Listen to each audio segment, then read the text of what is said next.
512! Second floor! Stay away from the floor!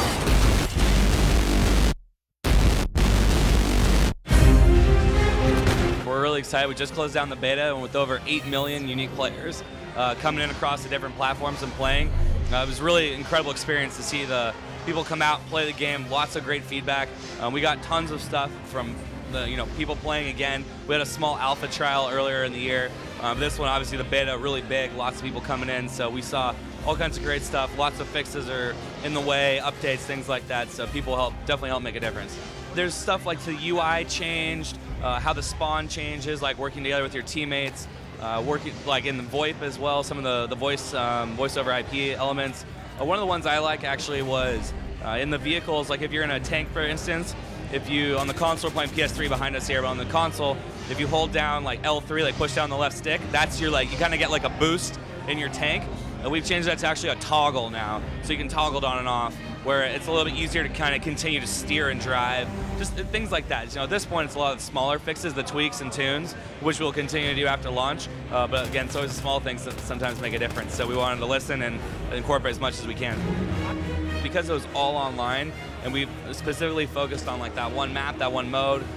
For PC, we did a few extra things. We showed Caspian Border and a little bit different scenario, but we really wanted to keep it focused and for people to play and like give us routine feedback, and something we ourselves have spent a lot of time on. That's when you help find some of those last minute things that help tune the game to perfection. The beta was a great experience, no doubt, but the full game, it shines. The software that people were playing, even when it first came out, say on the 27th and stuff, that was still not even where it was on that 27th, right? You have to submit something beforehand to actually get it up on the networks and stuff. So, as of today, that software is nearly 2 months old. So if people are looking at the beta, trying to figure it out, like what's behind us here today and things like that, it's 2 months older. And as many people know, in software development, a day can change a lot, so let alone 2 months. I love Battlelog. I think there's a lot of really cool uses for it. One of the fun things is what you see in the beta, people friending up, and you can actually import like Facebook friends, things like that. And you can all of a sudden, see who's online, ping a bunch of people, and get a squad like this. You don't need to try and, are they on, my platform? Are they on Xbox or PlayStation? Or are they on PC? You got to use another communicator to try and wrangle everyone together. It's all right there in Battlelog, so you can see what's going on, invite people in. If you're playing on the PC, there's a whole lot of core functions outside of that you can use, and you actually launch the game from Battlelog. So PC players are going to be fully in it, and console players, there's actually a battle feed on the consoles. When you first load up the game, you kind of want to get like a quick update of like what's going on. You can see latest kills, who's playing, what just happened, ribbons, awards, upgrades, all that stuff, really at the touch of a button. We want people to know that we have the only all-out war experience this holiday. So we offer so much, and it's all built from this Frostbite 2 engine. You don't go into the gory details because that scares people away, but it's this really powerful technology, and it makes the game shine in a way like you've never seen anything before it.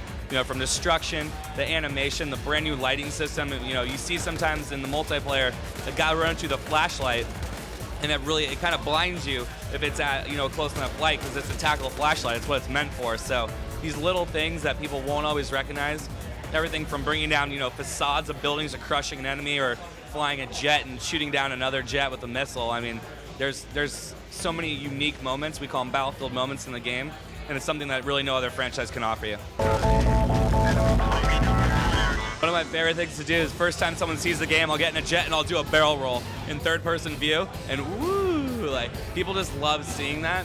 But they bring a tactical advantage to the Battlefield. So you would think, being in a jet, it's all cake and gravy, but it's not. Other jets can shoot you down, helicopters, anti-air vehicles, and so it's really just a check and balance system.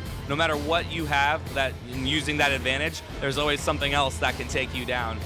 So it's just another dynamic element to the game, and it's fun to have, right? It's what creates an all-out war experience. Like having a tank next to you, using it for shield and cover, that's your own, and then repairing it if you're an engineer, or jumping in and out of it to support them with the coax gun, things like that. So it just opens a whole new level. So it's similar to Bad Company 2, where you have like a player progression, like level 1, 2, 3, etc.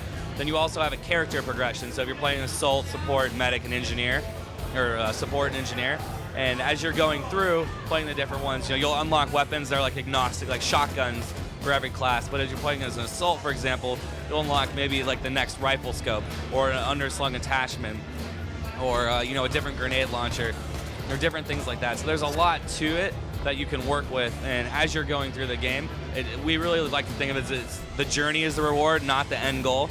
So you're going to be unlocking stuff a lot, and obviously as you go through, you unlock more things or bigger things, but they'll come slower. So we really want people to get in quickly, be rewarded, have a good time, get the hang of it, and then you can start picking and choosing your path on where you want to go. And if you want to excel and get everything, you're going to be spending a lot of hours on it. In the beta, there was only one map, one mode, instead of, so that's, you know, one like option, and we actually have 45 options plus hardcore modifier, because we have 9 maps on over 5 different modes. So there'll be plenty of matchmaking and all that stuff will be fully working for that. So you're not playing level 1 and 40 necessarily all the time. But we want, you know, it's a very dynamic system. So as you're getting into the game, there will be like some pieces to help you out. And you start with a solid arsenal, and you'll get quick unlocks in the beginning to make sure that, you know, you're being rewarded for the time you're putting in.